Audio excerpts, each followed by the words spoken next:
Idrissa Diallo mi salmini on. Jarama mi salminima. Horejo leydi Guinée Bissau Oumar Sissoko Embalo o holli ko ɓoyani wondema suɓugoji hooreyaku leydi ndi waɗay ñande 30 lewru 14 ɓuru ɗum koye nde hitande hikka. Onon ko on dawroyankoɓe yimɓe politique ko honno jaɓɓorɗon ngal pellital Oumar Sissoko Embalo?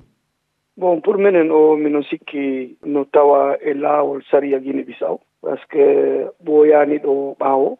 woodi parti politique waɗɗo interpellé nodduɗo suprême landimo windi suprême tribunal de justice. Suprême tribunal jaabi ko ñande 4 septembre ko nde ñande min soki dossier poɗodirgol hakkunde Domingos Simões Pereira e maɓɓe suprême ko salino résultat o naadi réclamation ka suprême dogi ha nde ñande ko nde ñande suprême okki gonga Oumar Sissoko wi Domingos Simões Pereira naadunoɗo contestation wi mo a ala gonga koko waɗɗa a wawano ɗum wadde fotano wonde eyyi a ala condition waɗugol attaqué résultat électoral.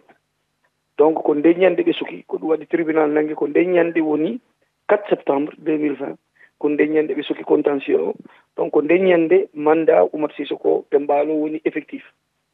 parce que à partir du moment nde oɗa adversaire makko Domingos Simões Pereira naadi contestation waɗay décision maɓɓe on suspensif waɗay mo bloqué ha ñande ɓe gayni ko nde ñande ɓe gayni ko ɗum waɗi président Oumar Sissoko Embalo wi ko ɗon o fawi o wi joni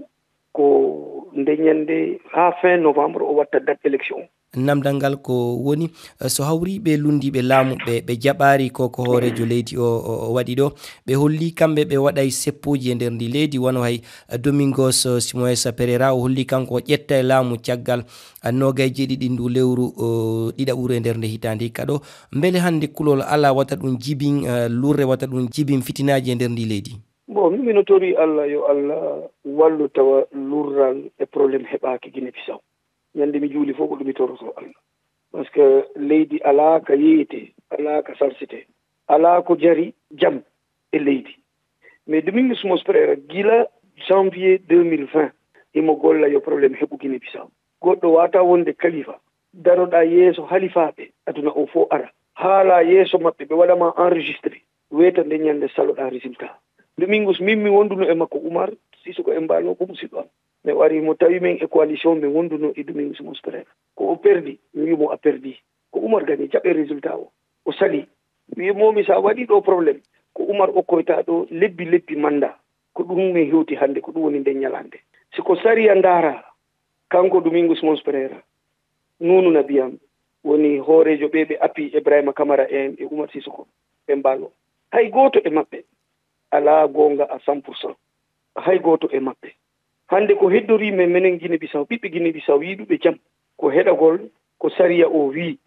no mi yewtirma ni cour suprême o tigi président wonnoɗo ɗono e juge ɓe woɓɓe ɓe waɗi ko ɓe hanani wadde ko kamɓe defi o probléme hande mo Guinée Bissau fokkintini ɗo mais hande si min salima sariya o ko honɗum heddori men si wona probléme ko ɗum waɗi hay si ñawoɓe ɓe falji e wata salade wonu ko sariya wawi wonde ko watta décidé hakkunde men tuma min heeɓi probléme. Dental leyɗe hirnangue Afrique immini yimɓe e nder ndi leydi mo Guinée Bissau ɗum ko CEDEAO immini ɓen yimɓe ɓe hewti hen ɓe yiida e mawɗo leydi o ɓe yiida kadi e lundiɓe laamu woɓɓe e yiyande moɗon ko honɗum CEDEAO hani wadde hande ngam yo jaam e kawral tabito e nder ndi leydi Guinée Bissau? Komi sikki CEDEAO no foti famude ko woni Guinée Bissau situation Guinée Bissau wona andude ko honde élection fota waɗede siko 27 février ka ko novembre.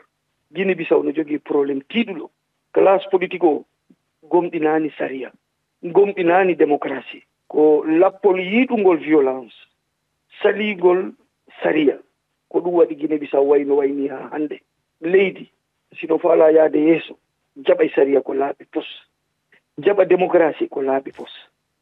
si goɗɗo gañima wimo ko an gañi ceerno a ƴetti janggo tuma gañiɗa o jaɓay gañoɗa probléme Guinée Bissau classe politique o hooreɓe ka politique ɓe gayni bonnude leydi ndi ɗum min mino tori Allah yo CEDEAO faamu ɗum joɗɗina men min daara ka probléme o woni min corrige probléme pour min wawa wonde leydi normal koko woni dogude Guinée Bissau wona normal Idrissa Diallo mi yetti on sanne on jarama.